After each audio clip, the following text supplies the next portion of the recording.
The smell of fresh coffee had always been my favorite part of mornings at the lake house. I'd stand at the kitchen window with my mug, watching the mist come off the water, and for a few minutes, everything in the world felt exactly right. That Tuesday morning in September, I was doing just that, when my phone buzzed on the counter. It was a text from my neighbor Frank. We'd been friends since our kids were in elementary school together, back when life was simpler and people were who you thought they were. The text just said, "Hey Walter, saw the photos from the Rideau Club dinner last night. Looked like a hell of a night. Hope you're feeling better." I set my coffee down. I read it again. The Rideau Club. The private dining room I'd booked 8 months ago. The dinner I'd paid a deposit on $8,400 for a table of 20, with the full tasting menu and the wine pairing my son had insisted on. The celebration of my 40th wedding anniversary that I'd been planning since the spring. I hadn't been there. I hadn't even known it had happened.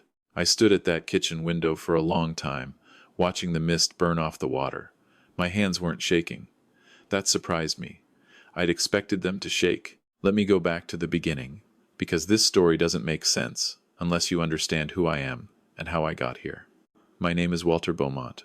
I'm 63 years old. I spent 31 years as a structural engineer with a firm in Ottawa, worked my way up to senior partner, and retired 4 years ago with what I'll call a comfortable situation. My wife Carol passed away from ovarian cancer 2 years after I retired. She was 60 years old, and she deserved so much more time than she got. We had 40 years together, and I won't pretend they were all easy, but they were ours, and I loved her completely. Carol and I had one son. His name is Brendan. He's 34 now, married to a woman named Melissa, and they have 2 kids, my grandchildren, Owen, who is 8, and Sophie, who is 6. Brendan works in financial services in Ottawa, makes good money, lives in a house in Barhaven that Carol and I helped them with the down payment on $60,000 back in 2017 when they were struggling to get into the market. We didn't think twice about it. You help your kids. That's what you do. After Carol died, I threw myself into being present for Brendan's family. I think part of me needed them as much as they needed me, maybe more. I watched the grandchildren on weekends when Brendan and Melissa wanted time to themselves. I paid for Owen's hockey equipment 3 seasons. Running that sport will bankrupt you if you let it. When Melissa's car needed replacing in 2023, I co-signed the financing because her credit history had a rough patch from her 20s. I bought Sophie the violin she'd been asking for and paid for a year of lessons. These weren't grand gestures. They were the ordinary arithmetic of love. At least that's what I told myself. The anniversary dinner had been my idea. Carol and I would have celebrated 40 years in October. She'd been gone for 2 years by then, but I wanted to mark the occasion, not with grief, but with gratitude. I wanted to gather the people who had known us as a couple and say thank you for being part of our lives. I'd talked to Brendan about it in February. He'd been enthusiastic. More than enthusiastic. Actually, he'd taken over the planning almost immediately. "Dad, let me handle the details," he said. "You just show up."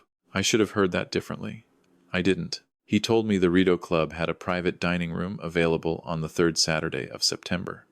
He'd already spoken to the events coordinator, gotten the menu options, looked into the wine list. He was thorough, efficient. I was genuinely touched. I thought, this is my son stepping up, honoring his mother's memory, taking care of his father. I thought it meant something.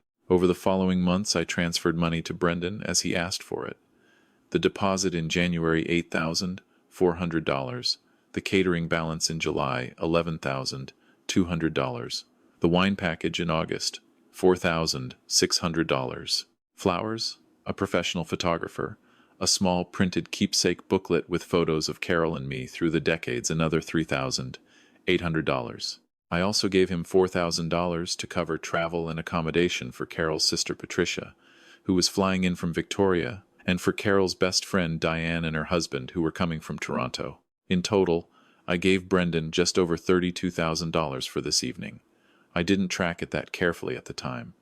I trusted him. What I didn't know, what I would not find out until Frank texted me that Tuesday morning, was that the dinner had happened the previous Saturday night without me. I want you to sit with that for a moment. A 40-year anniversary dinner for my marriage, funded entirely by my money, attended by my family, my friends, my late wife's sister, held at a venue I had chosen, celebrating a life I had lived, and I was not there.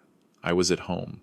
I'd spent that Saturday alone at the lake house, the way I spent most weekends, assuming the dinner was still 6 weeks away, because that's what Brendan had told me. He'd told me, when we spoke in late August, that the date had been pushed to late October due to availability.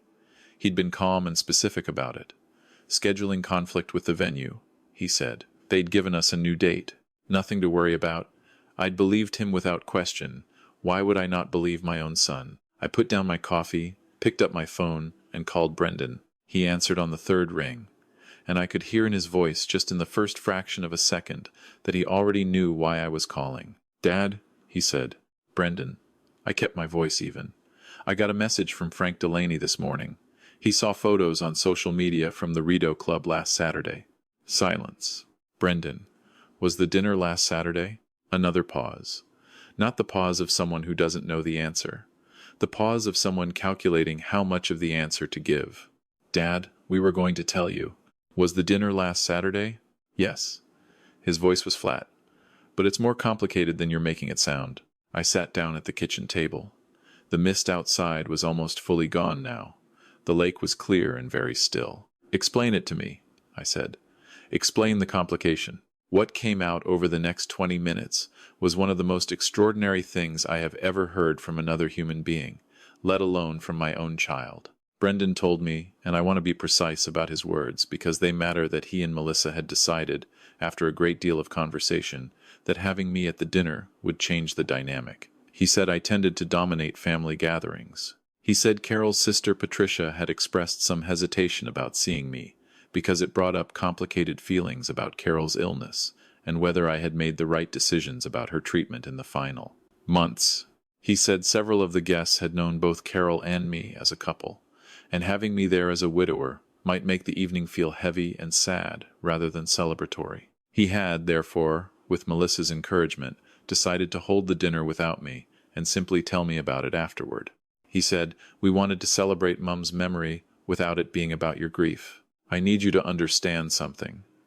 I am not a man who cries easily. I went through Carol's diagnosis, her treatment, her decline, and her death without falling apart in front of anyone. I held things together at the funeral.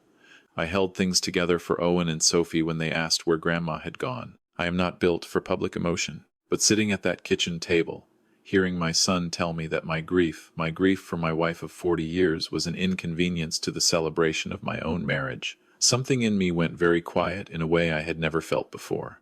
"Did you spend the money?" I asked. "Dad, that's not the point right now. Did you spend the $32,000 I gave you?" A breath. "Yes. On the dinner that happened without me. The guests still needed to be hosted, Dad. Patricia flew all the way from Victoria. Diane and Robert came from Toronto. We couldn't just cancel. You could have told me," I said. "You could have picked up the phone and told me the truth. You would have insisted on coming and it would have ruined everything." I have replayed that sentence many times since. You would have insisted on coming to my own anniversary dinner, for my own marriage, and that would have ruined everything. I told Brendan I needed time to think. I ended the call. I sat at the kitchen table until well past noon. I didn't eat anything. I barely moved. I thought about Carol, the real Carol, not the Carol of a carefully curated memorial dinner that I hadn't been invited to. I thought about the first time I saw her, at a house party in Kingston in 1983, wearing a yellow sweater and arguing with someone about Trudeau Sr. with an energy that I found completely irresistible. I thought about the year we were broke and living in a basement apartment in Gloucester, and we gave each other handwritten cards for our anniversary because there was nothing else to give. I thought about the night she told me the cancer was back, and we sat in the hospital parking lot for 2 hours before we could bring ourselves to drive home. None of those memories had been in that dining room at the Rideau Club. Over the next few days I made some calls. I spoke to Frank. I spoke to Diane, who was uncomfortable and apologetic, and told me she had assumed I knew and had chosen not to attend, which was a lie, but a kind one. I reached out to Carol's sister Patricia, who did not return my call for 4 days, and when she finally did, she said only that she was sorry I found out the way I did. She did not say she was sorry it had happened. I thought carefully about what to do next. I am not a dramatic man. I don't believe in scenes. But I also know, and I knew this very clearly in those days after Frank's text, that what had happened was not a misunderstanding or a lapse in judgment. It was a choice. Brendan had looked at $32,000 of my money, a dinner planned in memory of my wife, guests who had been part of my life for decades, and he had decided that I was the one element that didn't belong. He had engineered my exclusion with deliberate care. The lie about the rescheduled date. The months of silence while I waited for an evening that had already come and gone. That kind of thing doesn't happen once. It comes from somewhere. And once I started looking, I could see exactly where it came from. I thought about the down payment in 2017. Brendan had presented it as a temporary loan, said he'd pay it back when they were more stable. It was never mentioned again. When I brought it up gently 2 years later, he said he'd assumed it was a gift. I let it go. I thought about the co-signed car loan. Melissa drove a $58,000 SUV. When I'd mentioned that seemed like a lot for their budget, Brendan had said, "Don't worry about it, Dad. We've got it covered." They didn't have it covered. 6 months later, they quietly restructured the financing, and Brendan mentioned, almost in passing, that he'd need me to continue as guarantor for another 2 years. I agreed. I thought about Owen's hockey fees, Sophie's violin, the family trip to PEI the summer before Carol died when I'd covered the whole rental cottage because Brendan said they were tight that month. It wasn't that any single thing was outrageous. It was the accumulation, the steady assumption that my resources were available on request and my needs, my presence, my grief, my desire to honor my own marriage were negotiable. I called my lawyer on the Thursday. Her name is Sandra Chen, and she has handled my affairs for 12 years. I asked her to review my will. I had left the bulk of my estate to Brendan, with educational trusts established for Owen and Sophie separately, which I was not going to touch. Those children had done nothing wrong, and they deserved what I'd set aside for them. But the portion I'd intended for Brendan, a significant portion, I asked Sandra to restructure, not out of anger, but out of clarity. I had finally seen clearly, and I was going to make decisions that matched what I saw.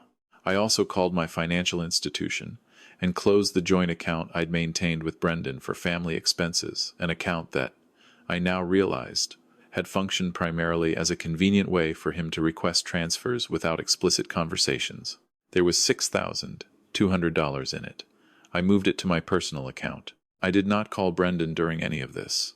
I wasn't ready. He called me on a Sunday afternoon, about 2.5 weeks after our last conversation.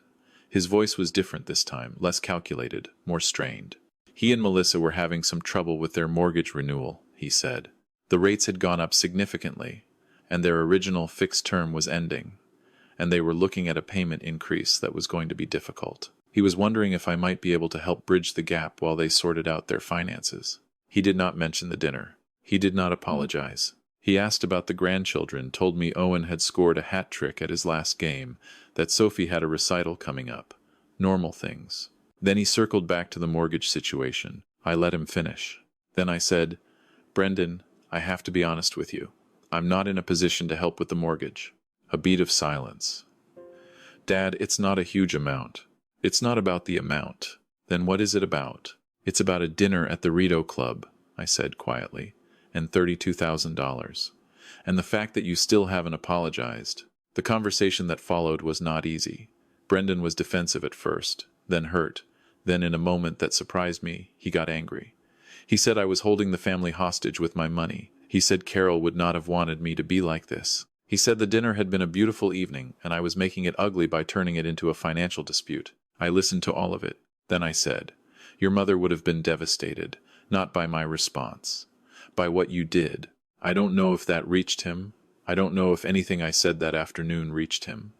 He hung up eventually, and the line went very quiet. I went out to the dock and sat there for a long time. The Ottawa Valley was full-on autumn by then. The maples across the lake were burning red and orange. The air had that cold clarity that only comes in October in eastern Ontario, the kind of air that makes everything feel very precise. I thought about Carol again.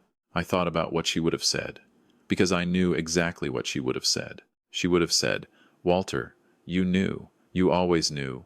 You just loved him too much to look at it." She would have been right. About 3 weeks after that call, my daughter-in-law Melissa texted me. It was late on a weeknight, and the text said only, "Walter, I want you to know that I pushed for the dinner to happen the way it did.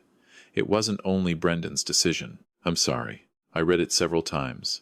I wrote back, "Thank you for telling me, Melissa. I mean that." I haven't received anything further from her since. But that message mattered to me, more than she probably knows. It told me that somewhere in that house, at least one person understood the weight of what had happened. The thing I didn't expect was my grandson Owen. About a month after everything came out, I went over to Barhaven for Sophie's violin recital. I'd been invited by Sophie herself. She'd called me on Brendan's phone one evening, her small, serious voice asking if I would come, and there was no version of the universe in which I said no to that. The recital was at her school, in the gymnasium with folding chairs and paper programs, and Sophie played a piece I didn't recognize, but that sounded, to my entirely untrained ear, like something to be proud of. Afterward, in the parking lot, Owen came and stood beside me while Brendan and Melissa were talking to Sophie's teacher. He's a serious kid. Owen quiet, observant, takes after Carol more than he takes after either of his parents. He was looking at the ground when he said, "Grandpa, I heard Mom and Dad talking about you, about the dinner." I waited. "I looked it up online," he said. "The photos. I saw all the people there. I didn't say anything." "You should have been there," he said. Just that. Matter of fact. The way 8-year-olds sometimes say things that cut straight through everything. "You paid for it, and you should have been there." I put my hand on his shoulder. "Thank you, Bud," I said. "That means a lot." He nodded once, like a small man who has said what needed to be said, and went back to stand with his sister. I drove home from that recital thinking about what it says about a family when the child is the one who understands fairness most clearly. Owen had seen the photographs, done his own quiet accounting, and arrived at the only reasonable conclusion. I hadn't needed to explain anything to him. The situation had explained itself. It's been several months now since all of this began. Brendan and I are in a kind of careful détente. We speak occasionally, usually about the grandchildren, and we are polite in the way that people are polite when they're navigating around something large and unspoken. He has not asked me for money again. I don't know if that's permanent or temporary. I suspect I will find out eventually. I have made my peace with what happened, not the way you make peace with something that was justified or acceptable, but the way you make peace with a truth you've been refusing to see. My son took advantage of my grief, my generosity, and my love for him. He made a calculated decision to exclude me from an event that existed because of me, and for the memory of my wife, because my presence was less convenient than my money. That is a real thing that happened. I can look at it clearly now. What I refuse to do is let it define the rest of my life. I still go to Owen's hockey games. I still listen to Sophie practice her violin. She called last week to play me a new piece over the phone, and I sat in my kitchen with my eyes closed and just listened. Those children are not responsible for the choices of their parents, and my love for them is not conditional on anything. I also still go out to the lake house on weekends. I still make coffee in the mornings and stand at the kitchen window and watch the mist come off the water. Last October, on the actual date of what would have been my 40th anniversary, I drove to a small restaurant in Perth that Carol and I had loved. Nothing fancy. Wooden tables, good fish, a view of the river, and I had dinner by myself. I had a glass of Pinot Noir, and I thought about her. I thought about the yellow sweater and the parking lot and the basement apartment and all the ordinary Tuesday mornings of 40 years. No ice sculpture, no photographer, no 14-person guest list. It was exactly right. Here is what I know now that I wish I had understood sooner. Generosity is not a contract, but it is not nothing either. When you give freely and consistently to the people you love, you are not buying their loyalty, you are expressing yours. But love expressed entirely through money eventually teaches the people around you that money is how love is expressed, and they will start to see every interaction through that lens. The check becomes the relationship, the transfer becomes the conversation. When the check stops, they don't know how to find you anymore, because they were never really looking for you to begin with. They were looking for the check. I am not saying I regret providing for my family. I don't. What I regret is the absence of honesty, theirs and mine. I knew, on some level, that I was being taken for granted. I saw the loan become a gift. I saw the favors accumulate without reciprocity. I kept giving anyway, and I told myself it was love, and it was, but it was also avoidance. As long as I kept giving, I didn't have to have the harder conversations about respect and boundaries, and what it means to actually see another person as a person rather than a resource. Carol used to say she said this about parenting, but it applies to everything. You can't love someone into becoming a decent human being. You can only love them and make it clear that decency is required. I understood what she meant intellectually for years. I understand it in my bones now. The hardest thing about this experience was not the money. $32,000 is significant, but I can absorb it. The hardest thing was the realization that my son held a gathering in memory of my marriage, surrounded by people I have known and loved for decades, and he never once, in all the months of planning, in all the phone calls about deposits and wine pairings and floral arrangements, he never once thought, my father should be there. That is not a financial question. That is a question about what another person understands of your humanity. I am 63 years old. I have buried my wife and watched my grandchildren learn to walk, and argued about Trudeau and co-signed loans, and stood at a lot of kitchen windows, watching a lot of mornings arrive. I have made many mistakes, including the mistake of confusing generosity with presents and money with meaning. I don't intend to make that particular mistake again. If you are somewhere in this story, if you recognize the arithmetic of giving without limit and the slow erosion of being taken for granted, then I hope what I've said is useful to you. Not as a model for what to do, because every family is its own complicated country with its own borders and histories, but as a reminder that you are allowed to be present in your own life. You are allowed to take up space in your own story. You are allowed to say, I paid for this, and I belong here.